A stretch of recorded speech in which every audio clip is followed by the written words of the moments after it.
পাহাড়ে বয়ামে অলিয়ে গলিয়ে যেখানে যান সেখানে তেজপুর গ্রাম টিভি খালি প্রতিবাদেরকে বিচারতে যায়। আজকে এমন একটা জায়গায় মানে এসে পড়েছি, যদি আপনারা দেখেন, আসলে আমি অডিয়েন্সের কাছ থেকে কিছুগুলা মন্তব্য নিব। তো ভাই আপনি যে ইয়াত আহিছে কিহর কারণে আহিছে? ল'ৰাটোৰ ডান্স শিকাবৰ কাৰণে আৰু আজি অডিশ্যন দি আহিছোঁ। তো আজি আপোনাৰ ল'ৰা সিলেক্টেড হল আছে? সিলেক্টেড হৈছে মানে একবাৰ চান্সটো দিছে আৰু প্ৰথমে ডান্স শিকিছে, একমাহ হৈছে। তো মই নেক্সট আৰু এজনী বাইদেউৰ লগত কথা পাতিব চেষ্টা কৰিম। বাইদেউ আজি আপুনি ইয়াত কি হৈছে? মই ল'ৰাটো অডিশ্যন দিছিলোঁ, লগাই দিলোঁ আৰু নাচিছিলোঁ। আপোনাৰ কেনেকা লাগি আছে আজি?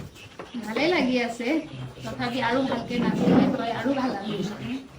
होठों से छू लो तुम मेरा गीत अमर कर दो बन जाओ मीत मेरी प्रीत अमर कर दो। অসাধারণ। আমি ভাবছিলাম অল্প সময়ের জন্য আজিজ স্যারের গান শুনছি নাকি। তো অসংখ্য ধন্যবাদ ভাই। আমার তরফ থেকে সিলেক্টেড, কিন্তু আমার তরফ থেকে। এখন যাব আমি ঋষিদার সম্মুখে। তো ঋষিদা, আপনি যে এই প্রোগ্রামটা আরম্ভ করেছেন কতদিন হয়েছে? কতদিন না মানে কিমান দিন নহয় মানে আমি যোৱা বছৰ ভইচ অফ শোণিতপুৰ ছিজন 1 আৰম্ভ কৰিছিলোঁ। তাত আমাৰ 600-650 ল'ৰা ছোৱালী আছিলে আৰু তাত আমি আদ্যশ্ৰীকো মাতিছিলোঁ। ডাঙৰকৈ প্ৰগ্ৰেম হৈছিলে, ভাল হৈছিলে। এই বছৰ আমি সৰুকৈ আৰম্ভ কৰিছোঁ ছিজন 2। আজি আমাৰ প্ৰথম দিন অডিশ্যন লৈছোঁ আমি অসমৰ চব শোণিতপুৰত আহি নিজৰ নৃত্য বা সংগীতৰ অডিশ্যন দিব পাৰে বা তেওঁলোকৰ কাৰণে এখন প্ৰতিভা এখন মঞ্চ আমি আৰম্ভ কৰিছোঁ। আজি আমাৰ প্ৰথম দিন হয় আৰু সেইসমূহ ৰাইজৰ সহায় সহযোগ কামনা কৰিছোঁ আৰু আপোনালোকক ধন্যবাদ আমালৈ আহি পেলাই আমাৰ এইখিনি প্ৰচাৰ কৰাৰ কাৰণে বা আমাক সোধাৰ বাবে। যিহেতু এইটো বহুত বছৰৰ পৰা, আমাৰ এইটো 2 বছৰ হ'ল, প্ৰথম ছিজন গ'ল, এইটো ছিজন 2 মানে 2য় বছৰ আৰম্ভ কৰিছে। ছিজন 2ৰ আজি প্ৰথম দিন অডিশ্যন আৰু পৰৱৰ্তী সময়ত তেজপুৰতো আছে। একটা কথা জানবো, আপনি কেবল আসামে প্ৰোগ্ৰামটা চালাবেন না খালি শোণিতপুৰে? নাই, গোটেই অসমৰ হয়। মানে চাওক, যেনেকৈ ভইচ অফ নেপাল, সাৰেগামাপা, গোটেই অল অভাৰ ইণ্ডিয়াই অডিশ্যন দিব পাৰে। এইটো এনেকুৱা প্লেটফৰ্ম গোটেই, কিন্তু আপুনি অডিশ্যন দিবলৈ আপুনি শোণিতপুৰত আহিব লাগিব। আপনার অডিশন কিবা জয়নিং ফিজ বা কিবা? হয়, অডিশ্যন ফিজ আমি মাত্ৰ 200 টকা ৰাখিছোঁ আৰু অডিশ্যন ফিজ 200 টকা ৰেজিষ্ট্ৰেশ্যন ফিজ ৰাখিছোঁ আৰু আমি বেলেগকৈ একো ৰখা নাই।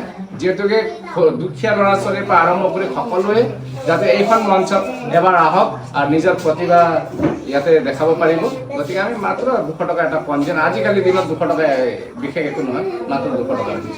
200 টাকা একটা বড় কথা না।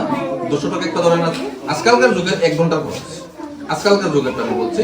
তো আমাদের ঋষিদা মানে ভয়েস অফ শোণিতপুর যখন কাজটা মানে আরম্ভ করছে, আমার কাছ থেকে খুব ভালো লেগেছে। কারণ আপনারা জানেন আমি আর প্রতিভার সন্ধান, মানে তেজপুর গ্রাম টিভির প্রতিভার সন্ধান, যেখানে যায় সেখানে খালি প্রতিভা আমরা দেখি, যে প্রতিভা কোন জায়গায় আছে, সেখান থেকে প্রতিভা আমরা উঠাই। আর এখন যে আমাদের সম্মুখে দেখতে পাবো যে ভয়েস অফ শোণিতপুর যে প্রতিভা নিয়ে কাম করছে, সেটার জন্য আমার তরফ থেকে ভয়েস অফ শোণিতপুর মানে ঋষিদাকে অসংখ্য ধন্যবাদ জানাচ্ছি। তারপরে আর একজনের ব্যক্তির সাথে কথা বলবো, বলার আগে আমি ডেটটা সিলেক্ট করবো। আপনার সিলেক্টেড ডেট কত? আজকে হইল, আজি হল 16 আৰু অহা 23 তাৰিখে আছে, 30 জুনত আছে, 11 জুলাইত আছে, 23 জুলাইত আছে আৰু ফাইনেলি পোষ্টাৰ দেখাইছোঁ 14 আৰু 15 আগষ্ট তাৰিখে ফাইনেল হ'ব। মানে আপোনাৰ আজিৰ পৰাই আৰম্ভ, আজি জুন মাহৰ আজি 15 তাৰিখ, জুনৰ পৰা আপোনাৰ জুন জুলাই আগষ্টলৈকে আছে আৰু আগষ্ট 14 আৰু 15 ফাইনেল। ফাইনালটো কোনটো ঠাইত দিব? জামুগুৰি হাট নহ'লে তেজপুৰতে হ'ব। এতিয়ালৈকে মানে সিলেক্ট হোৱা নাই। তো আপনাৰ জাজমেন্ট হিসাবত কোন? বৰ্তমান আমি প্ৰথম অডিশ্যন, প্ৰথম ৰাউণ্ডটো আমি লোকেল জাজ লৈছোঁ। 14 আৰু 15 যিটো ফাইনেল প্ৰতিযোগিতা হ'ব, এইটো অসমৰ বাহিৰৰ বিচাৰক আহিব। বর্তমানে এখানে জাজমেন্ট আছে না?